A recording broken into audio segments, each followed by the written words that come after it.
আমাদের অনেক বন্ধু ৭২-এর সংবিধান সম্পর্কে তাদের হোল হার্টেড রেসপেক্ট তারা পে করেন, আমি পারি না এই জায়গায়।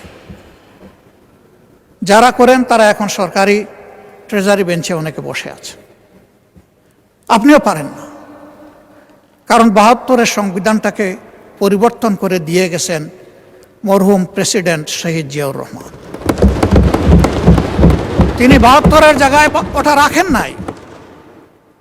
যে জায়গাগুলো তার দৃষ্টিতে সংস্কার মেরামতের দরকার ছিল তিনি করেছেন।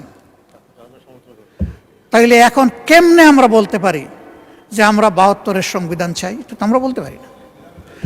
আমাদেরকে এমনভাবে বলা হয় আমরা যেন সংবিধানই মানি না। তো সংবিধান না মানলে এখানে আসলাম কেমনে, বসলাম কেমনে, এই দেশে বসবাস করি কেমনে? We are law abiding people.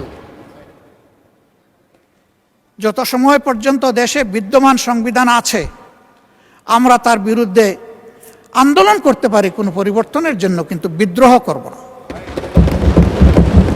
একজন নাগরিক হিসাবে এটাই আমার দায়িত্ব। আমি আমার দাবি অব্যাহতভাবে জানিয়ে যাব যতক্ষণ পর্যন্ত আমার দাবি বাস্তবায়ন না হবে। তবে হ্যাঁ, আমার দাবিটা যদি যৌক্তিক না হয় তাহলে এটাকে আমি যে কোনো সময় অ্যাবান্ডন ঘোষণা করতে পারি, তাতেও কোনো সমস্যা নেই।